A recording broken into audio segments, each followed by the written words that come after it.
Les disciples, en passant sur l'autre bord, avaient oublié de prendre des pains. Jésus leur dit, gardez-vous avec soin. Gardez-vous avec soin. Gardez-vous avec soin du levain des pharisiens et des sadducéens. Les disciples raisonnaient en eux-mêmes et disaient, c'est parce que nous n'avons pas pris de pain. Jésus l'ayant su, dit, pourquoi raisonnez-vous en vous-même, gens de peu de foi, sur le fait que vous n'avez pas pris de pain? Êtes-vous encore sans intelligence et vous ne vous rappelez plus les 5 pains de 5000 hommes et combien de paniers vous avez emportés, ni les 7 pains des 4000 hommes et combien de corbeilles vous avez emportés? Comment ne comprenez-vous pas que ce n'est pas au sujet des pains que je vous ai parlé? Gardez-vous du levain des pharisiens et des sadducéens. Alors, ils comprirent que ce n'était pas du levain du pain qu'il avait dit de se garder, mais de l'enseignement des pharisiens et des sadducéens. Amen. Amen. Amen. Amen. Est-ce que nous avons tous lu ce texte? Sûr que Dieu nous éclaire tous. Jésus parle à des connaisseurs de la parole. Il parle aux sadducéens, il parle aux pharisiens et il parle aussi à ses disciples. Et il leur rappelle à tous que eux, ils avaient de la connaissance. Vous savez distinguer l'état du ciel pour déduire qu'il pleuvra ou qu'il ne pleuvra pas, qu'il fera beau ou qu'il ne fera pas beau, qu'il fera chaud ou qu'il ne fera pas chaud. Vous consultez les Écritures, la loi, mais comment n'arrivez-vous pas à distinguer, à réaliser, à voir ce que les prophètes ont déjà dit? Amen. Et il parle aussi aux disciples. Il dit, gardez-vous du levain. Amen. Gardez-vous du levain. Gardez-vous du levain. Dans cette situation, il est en train de leur rappeler combien de miracles? 2.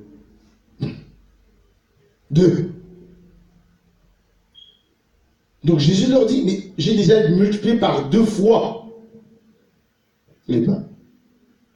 Croyez-vous que si réellement on avait voyagé et qu'il nous manquait du pain, ce serait la fin du monde? Amen. Amen. Amen. Ce sont des Hébreux, ce sont des Juifs. Eux, je parle des disciples, je parle de ces apôtres, ils ont cru au Seigneur. Ils ont su que c'est l'envoyé de Dieu. Ils sont aussi clairs en communion avec Dieu. Ils savent qu'il est fait un avec Dieu. Mais ce Dieu avait fait tomber la manne.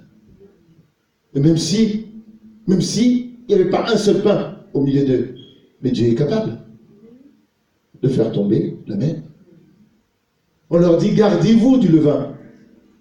Et eux, ils vont dans des petites choses ils vont dans des choses matérielles, ils vont dans des choses insignifiantes. Peuple de Dieu, peuple de Dieu, peuple de Dieu, toutes les fois que le Seigneur me donne la possibilité de me lever et d'apporter la parole du Seigneur, c'est pour que tu grandisses. C'est pour que tu grandisses. C'est pour que tu grandisses. Ceux qui vous diront qu'il faut faire comme ci, comme ça, c'est faux. Le Seigneur s'est donné à la croix de Golgotha. Le voile a été déchiré. Et quiconque est fidèle entre dans le lieu très saint, il recevra sa grâce et sa bénédiction. Alléluia! Alléluia! Alléluia! C'est pour ces raisons, la parole de Dieu dit résister au diable. Mais résister, ça veut dire quoi? Est-ce que ça veut dire que ça va durer 1 minute? Est-ce que ça va dire 5 minutes? Est-ce que ça va durer 1 jour? Est-ce que ça va durer 10 ans? Je n'en sais rien. Mais la parole nous dit résister. Et dans cette résistance, c'est la fidélité. Alléluia. Alléluia. Alléluia.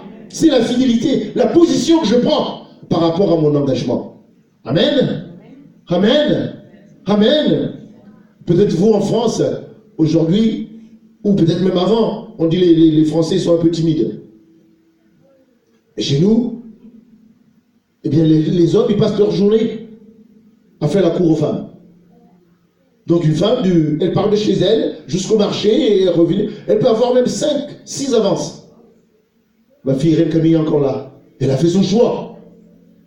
C'est à elle de tenir bon. Alléluia. Alléluia.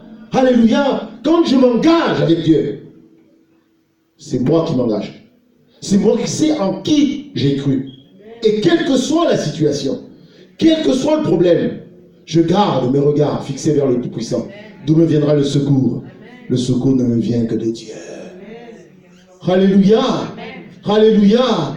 Alléluia. Encore ce matin, je ne vois pas un jeune converti au milieu de nous. Encore ce matin, je ne vois pas quelqu'un qui peut être perturbé par les situations de ce monde. Oh, nous travaillons ici à l'église depuis tous les vendredis soirs sur les responsables ou les futurs responsables dans l'église. Frères, sœurs, ce matin, vous me direz, il y a changement d'heure. Encore ma femme me disait, mais comment je fais? Mais j'ai dit, mais c'est pas compliqué. Tu remets seulement l'heure à laquelle tu vas te réveiller demain, puisque dans ton téléphone, tu as Internet. L'Internet va te changer cela. Tu n'as même pas d'effort à faire. Tu n'as pas d'effort à faire, tu changes. Et hier soir, quand je suis rentré, je disais à Isaac, j'ai dit, non, mais il faut déjà aller dormir. Il était 20h quelque chose. J'ai dit, non, il est déjà 21h et quelques. Pour que tu puisses gagner ton heure. Il faut déjà aller dormir, il faut donc déjà compter le plus pour que tu sois en phase. Ça, c'est de la responsabilité. Ma soeur Camille, on en parlait ici le vendredi soir, mais ça fait 20 ans. D'accord? Ça fait 20 ans. Mais c'est pas seulement 20 ans. Je n'ai pas envie de citer les âges de tout le monde. Mais il y a au moins la sœur Viviane, comme j'ai souvent dit, et la sœur Ingrid, qui sont amenées là-dedans, dans ce pays. Donc, elles, depuis leur naissance, elles connaissent le changement d'horaire. Dites-moi amen quand même. C'est vrai ou c'est pas vrai? Et alors? Elles connaissent le changement d'horaire depuis qu'elles sont nées. Moi, je suis né au bled. Chez moi, il n'y a pas de changement d'horaire. Mais elles connaissent les changements d'horaire depuis qu'elles sont nées. Et de vous attendez quoi? Que le pasteur aille à Grand Couronne ou que le pasteur aille à Canteleu pour leur dire non, je frappe à la porte, il y a changement d'horaire demain. Non. Alléluia. Chacun de nous, nous devrons grandir. Et c'est ce qui nous amène la victoire dans nos vies. C'est ce qui nous permet de grandir avec le Seigneur. C'est ce qui nous permet de remporter les victoires. Parce que nous sommes nés de nouveau. Alléluia. Et lorsque je nais de nouveau, l'Éternel, notre Dieu, met la marque sur moi. Et j'avance, non pas au nom d'une église, non pas au nom d'un mouvement, non pas au nom d'une mission quelconque, mais au nom de Jésus-Christ de Nazareth. Alléluia. Alléluia. Alléluia. Pas un cheveu ne tombe de ma tête sans que ce Dieu n'ait permis. J'aurais craint de qui? J'aurais peur de quoi? Je vais avancer parce que c'est Dieu qui me demande d'avancer. Frères, sœurs, Dieu t'a donné cette possibilité. Je dis bien, Dieu t'a t'a donné cette possibilité. Je me répète, Dieu t'a donné cette possibilité. À chacun de nous, tel que nous sommes, Dieu nous a donné l'autorité de pouvoir nous lever, marcher et vivre pour la gloire de son nom. Ce que tu bénis, alléluia, ce que tu bénis sera béni. Alléluia. Amen. Ce que vous lierez sur la terre sera lié dans les cieux. Ce que vous délierez sera délié dans les cieux. Amen. Vous vous rendez compte de ce que vous avez comme pouvoir entre vos mains? C'est le frère Auriel qui nous le disait encore tout à l'heure. Lorsqu'il conduisait la louange, il disait quoi? Si vous avez de la foi comme un grain de sénévé, vous direz à cette montagne, ôte-toi d'ici, elle va se déraciner. Amen. Amen. Est-ce que ce Dieu est un Dieu injuste? Est-ce qu'il a seulement béni Jacques? Est-ce qu'il a seulement béni Jean? Est-ce qu'il a seulement béni Pierre? Et vous et moi, il nous a rejetés? Non. Qu'est-ce que c'est que la Pentecôte? La Pentecôte, c'est la nouvelle naissance. Le Saint-Esprit est venu. Et c'est pour ces raisons que nous tous, nous les pentecôtistes, nous sommes prêts et capables à faire de grandes choses. Alléluia. Amen. Lorsque Saul de Tarse, il va à Damas. Dieu le saisit. Il ne peut voir de ses yeux qui sont heureusement ouverts. Il ne peut manger. Est-ce qu'on a fait venir les apôtres de Jérusalem? Non, dites-moi. Dites-moi. Non. Non. Dieu vous a donné cette autorité. Si les choses ne se passent pas comme il faut, parce que vous n'entrez pas dans la bénédiction que Dieu vous a donnée. Vous vous continuez à vous conduire un peu quelque part comme des enfants. C'est comme si vous avez besoin que vous soyez cautionné. Non. Celui qui est né de nouveau, il n'a pas à demander la caution de qui que ce soit. Jésus dit quoi dans sa parole? Voici, je serai avec vous tous les jours. Voici, je serai avec vous tous les jours. Amen. Voici, je serai avec vous tous les jours jusqu'à la fin du monde. Amen. Amen. Est-ce que tu crois à cette parole? Est-ce que cette parole est dans ta vie? Et alors? Donc si tu crois, si tu penses que Jésus est avec toi tous les jours jusqu'à la fin du monde, qu'est-ce que tu dois faire? Mais tu vas avancer. Naturellement. Non? Oui ou non? Jésus est avec moi tous les jours jusqu'à la fin du monde. Mais j'avancerai. Regardez Simon-Pierre. Lorsqu'il sort de cette pêche qui est bredouille et qu'il rencontre Jésus sur le rivage, Jésus emprunte une des pirogues, Jésus enseigne. Et ensuite il lui dit, il va pêcher. Il dit, ah. Il dit, ah. Ça c'est moi qui rajoute. Il dit, ah, Jésus, toi tu as été élevé par un charpentier. Mais moi, j'ai été élevé par un pêcheur et j'ai toujours fait la pêche. On ne voit pas la différence. Toute la nuit, pendant qu'il fait sombre, où les poissons ne voient même pas très très bien, nous avons jeté les filets, nous sommes ressortis bredouilles. Nous sommes ressortis bredouilles. Mais sur, alléluia, sur ta parole, je jetterai le filet. Alléluia. Sur ta parole, je jetterai le filet. Amen. Amen. Amen. Vous croyez qu'eux, ils ne connaissaient pas les angoisses? Mais si. Lorsqu'il prend son filet et qu'il commence à le jeter sur la mer, il ne connaît pas le résultat. Il ne connaît pas le résultat. Mais il le jette, c'est sur la parole de Jésus-Christ. Il le jette, c'est pas parce qu'il est fort. Il le jette, c'est pas parce qu'il a mené une enquête. Il ne le jette pas parce qu'il a envoyé un appareil pour sonder s'il y avait du poisson. Non! Il le jette sur la parole de Jésus. Alléluia! Alléluia! Alléluia! Sur la parole de Jésus. Et construit ta vie. Alléluia! Alléluia! Alléluia! Quels que soient les déboires, quelles que soient les situations, que ce soit dans la situation de Job, je dis c'est sûr, Jésus, que ma vie elle est conçue. Personne ne pourra me détourner, personne ne pourra m'arracher, personne ne pourra me tirer des mains de mon Dieu et qui est mon Seigneur. Alléluia. N'est-ce pas, il est assis à la droite de Dieu le Père? Est-ce qu'il dort? Est-ce qu'il dort? Est-ce qu'il dort? Je pense que nous ne lisons pas assez la parole. Nous ne lisons pas assez la parole. Regardez les prophètes Baal et Élisée. Quand ils sont là devant ce veau, qu'est-ce qu'il leur dit? Mais criez encore votre Dieu. Peut-être qu'il dort. Notre Dieu à nous ne dort pas. Alléluia. Il est assis à la droite de Dieu où il intercède, où il prie. Ah, peuple de Dieu.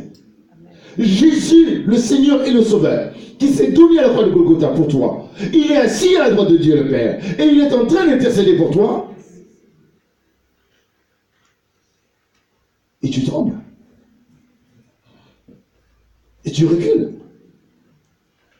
Et tu titubes. Et tu hésites.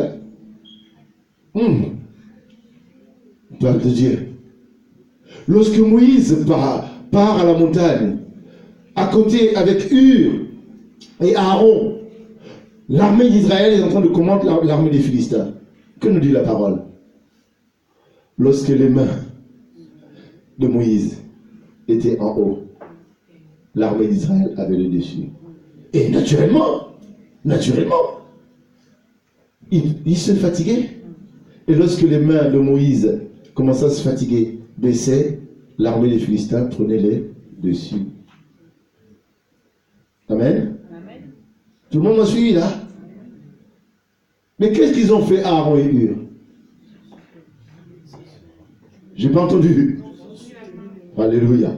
Aaron et Hur, qu'est-ce qu'ils ont fait? Ils sont allés prendre des pierres, ils ont posé là, chacun a pris. Voilà. Il y a un peuple là.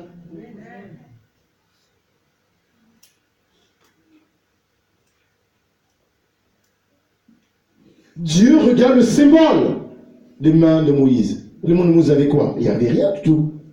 Il n'y avait rien de spécifique. C'est le symbole des mains de Moïse. Oh, alléluia. Comme le serpent, comme le bâton qui prenait tous les serpents. Il regarde le symbole des mains de Moïse.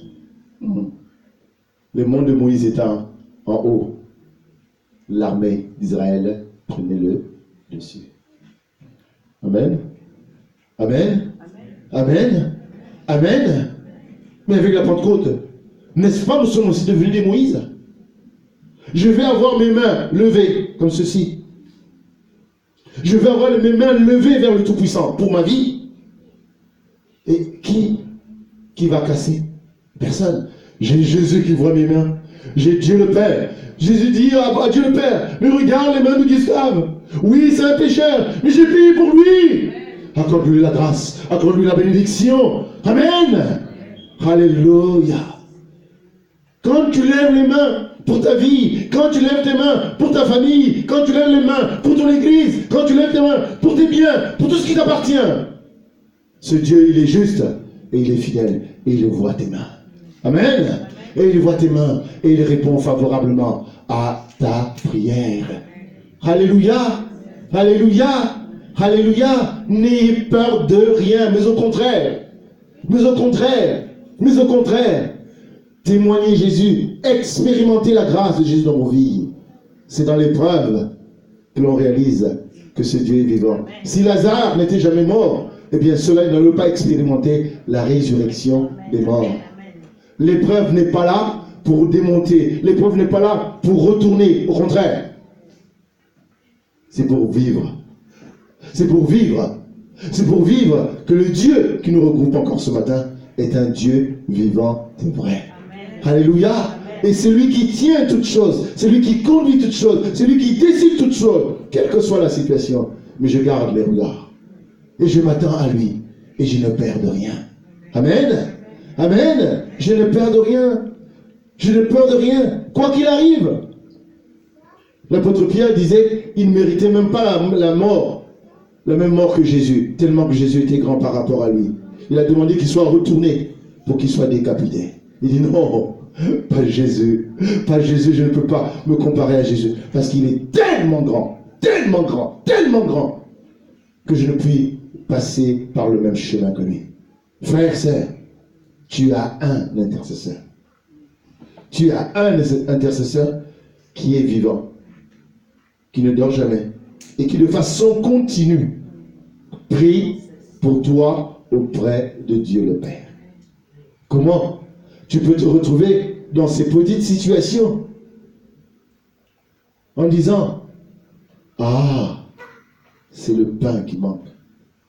Ah, c'est le poisson qui manque. Ah, c'est le vêtement qui manque. Ah, c'est, je ne sais pas moi, la voiture qui manque. Jésus dit ceci, ce sont les païens. Amen. Amen. Ce sont les païens qui s'inquiètent du lendemain. Mais nous, les enfants de Dieu, le lendemain se chargera de lui-même. Je n'ai pas de problème. Je n'ai pas peur. Dieu se chargera. Et à chaque jour suffit sa peine. Regardez combien nous sommes. C'est pour ça que je vous parle souvent de grandir avec Dieu. De grandir avec Dieu. Lorsque l'Éternel fait tomber la manne à ce peuple, il leur dit, vous prendrez un homère par jour. Amen. Amen. Amen. Amen. Un homère, c'est la quantité pour chacun. Vous prendrez un homère par jour. Un. Et la parole du Seigneur me dit ceci. Alléluia. Il y en avait, je ne sais pas comment ils faisaient, ils en prenaient peu. Il y en avait qui en prenaient beaucoup trop. Mais quand ils remettaient à la balance, tout était pareil. Miracle de Dieu. On leur dit, c'est aussi le Shabbat où vous ne pouvez pas travailler. Donc vous allez prendre double portion. Mais entre deux, comme ils sont comme vous et moi, nous croyons sans croire au Seigneur. Et certains commençaient à vouloir tricher. Et quand ils trichaient, qu'est-ce qui leur arrivait? Ça pourrissait. À chaque jour suffit sa peine. Il n'y a pas de problème. Le problème c'est toi, le problème c'est moi, nous ne nous levons pas. Nous n'affrontons pas. Et nous sommes comme ce peuple, comme cette armée d'Israël, devant ce grand Goliath. Ils sont en train de reculer. Ils reculaient pourquoi? Parce qu'ils avaient peur. Simplement. Ils reculaient parce qu'ils avaient peur. Et moi je crois, ça c'est mon avis, je crois que ce soit David, que ce soit un autre, tout Hébreu qui devrait descendre dans la vallée pour rencontrer Goliath, il aurait remporté la victoire. Amen. Parce qu'ils se battaient non pas à leur nom, mais c'est au nom de l'Éternel des armées. C'est lui qui accorde la victoire. C'est lui qui accorde la victoire. Donc ils avaient l'emblème, même si ce n'était pas visible, ils avaient sur eux l'emblème de l'armée de l'Éternel. Et ils descendaient devant un Goliath. Qu'est-ce qui pouvait leur arriver si ce n'est que la victoire? Frères, sœurs, c'est ce qui est dans ta vie aujourd'hui. C'est ce qui est dans ta vie. N'attends pas. Tu sais distinguer l'état du ciel. Tu sais distinguer ces choses. Qu'est-ce que tu ne sais pas? Tu sais distinguer les choses. Mais c'est à toi de te discipliner. C'est à toi de te ranger. C'est à toi de te lever. C'est à toi d'avancer et de vivre la gloire de Dieu. Alléluia. De vivre la gloire. C'est à toi d'avancer. C'est à toi. La Bible nous parle de cette femme qui a pris ses 3 petits sous qui lui restaient, qui l'a mis dans la corbeille. Elle est folle ou quoi? La Bible précise. Moi je vous dis souvent, j'aime la précision de la Bible. La Bible précise dans son cas qu'elle met dans la corbeille tout ce qu'elle avait pour vivre. C'est pas logique. Ça n'a pas de sens. Mais pourtant, elle a mis son Dieu à l'épreuve. Alléluia. Dans sa situation, nous ne savons pas ce qui s'est passé. Mais je crois en ce Dieu d'Israël qui est fidèle et juste et qui bénit toujours ses enfants. Amen. Amen. Frères et sœurs, c'est vrai que nous pouvons rencontrer des difficultés. C'est vrai, nous pouvons être tourmentés par des choses. Mais non.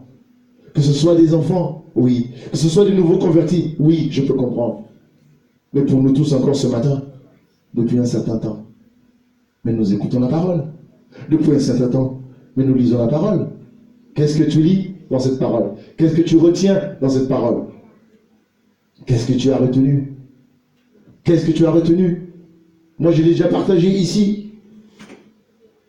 J'étais étudiant dans la région parisienne et cette image m'est restée jusqu'à aujourd'hui. J'étais étudiant dans la région parisienne, c'était l'été. Je m'étais converti, je commençais à m'engager avec le Seigneur. Quand je parle de la lecture de la parole de Dieu, C'est depuis toujours. Donc je suis sous un arbre. Il faisait très chaud. C'était le mois de juillet-août. J'avais posé une grande serviette sous un arbre. J'étais en train de lire le Gédéon. Le Nouveau Testament. Et je suis arrivé sur ce texte. Hébreux 13, verset 8. Jésus-Christ est le même hier, aujourd'hui, éternellement. Ma vie a été changée depuis ce jour-là. Ma vie a été changée depuis ce jour-là. Ma vie a été changée depuis ce jour-là. J'ai pris cela comme mon verset. Je dis, Jésus-Christ est le même hier, aujourd'hui, éternellement. Je dis, ah bon? Donc ce Jésus, ce qu'il faisait avec Pierre, Jacques et Jean, il peut encore le faire avec moi aujourd'hui. Oh! Quand j'ai su ça, non, j'ai dit non. Plus rien. Plus rien ne pourrait m'arrêter. Je dis bien, plus rien ne pouvait m'arrêter. Et je vous ai même déjà partagé ce témoignage. Dans ce foyer-là où j'étais étudiant, il y avait un couple, des Indiens ou des Hindous, je ne sais pas comment ça se dit. Donc la dame était malade. Et ces jours-là, je ne sais plus pour quelle raison, j'étais rentré un peu plus tôt de la fac. Et je suis arrivé, j'ai trouvé le monsieur, sa femme était allongée par terre, elle était tombée. Et puis je regardais, il était tout seul. J'ai dit, est-ce que tu veux pas que je te donne un coup de main pour que nous portions ta femme dans ton lit? Il me dit, bien sûr. Donc nous portons sa femme dans son lit. Après je le regarde encore, je lui dis, mais moi je suis chrétien. Est-ce que tu veux pas que je prie pour ta femme? Et là, ma femme aussi, elle prie beaucoup. Oui, priez. J'ai prié pour cette dame au nom de Jésus-Christ. Elle a commencé à gesticuler comme ceci, comme un serpent. Et puis, l'esprit mauvais sortit d'elle. La nuit, j'étais complètement attaqué. Elle devait aller à l'hôpital pour une 3e opération. Elle est retournée à l'hôpital. Ils ont fait l'échographie. Le chirurgien regarde le monsieur et dit, mais qu'est-ce qui s'est passé? J'ai dit, qu'est-ce qui s'est passé? Il me dit, votre femme est complètement guérie. Je n'ai plus rien à faire. Elle est complètement guérie, il n'y a plus d'opération, il n'y a plus besoin. Elle est complètement guérie. Amen. Amen. Amen. Quand j'ai accompli ce miracle, j'étais pasteur? Non. Je n'étais pas pasteur. J'étais quelqu'un qui commençait à marcher simplement avec le Seigneur. Et j'ai lu la parole. Il dit Jésus-Christ est le même hier, aujourd'hui, éternellement. Et j'ai vécu l'expérience du Seigneur. Face à cette expérience, qui va m'arrêter? Qui? Puisque je n'étais pas pasteur. Et cet homme est revenu vers moi. Il disait, mais il faut que tu m'amènes vers ton Dieu, vers ton église. Je lui dis non. Tu n'as pas besoin. Moi j'habitais à cette époque-là, Conflans Saint-Honoré, et j'allais à l'église à Sarcelles. J'ai dit, mais ça fait trop loin. Il y a une église là. À 1 kilomètre de chez nous, où nous habitions, il y avait une église. Je dis, mais va dans cette église-là, c'est une église chrétienne. C'est suffisant. Frères et sœurs, c'est cela la vie avec le Seigneur. C'est cela ce que Dieu attend de vous. C'est cela ce que Dieu attend de nous. Mais pour que nous vivions ces choses, il faut que nous puissions grandir. Grandir. Grandir. Je ne peux plus rester sur les petites choses, sur le ciel. Je ne peux plus rester sur les petites choses, sur le levain. Croire que c'est le pain. Mais il n'y a pas de problème. Jésus est capable de multiplier les pains. Jésus est capable de marcher sur les eaux. Jésus est capable de ressusciter les morts. Jésus est capable de rétablir cet homme qui était enchaîné. Amen. Amen. Amen. Cet homme était enchaîné par ses propres parents, tellement que la folie était grande. Et dans cette fureur, avec tous ces démons qu'il avait en lui, il arrivait à casser les chaînes. Il vivait dans les sépulcres. Quand Jésus le guérit, qu'est-ce qu'il demande à Jésus? Alors, et Jésus lui répond quoi? Jésus dit non, ne me suis pas. Retourne dans ton village et va témoigner. Amen. Retourne dans ton village et va témoigner de la grandeur de Dieu. Quand Jésus l'envoie dans son village, Jésus l'a enseigné.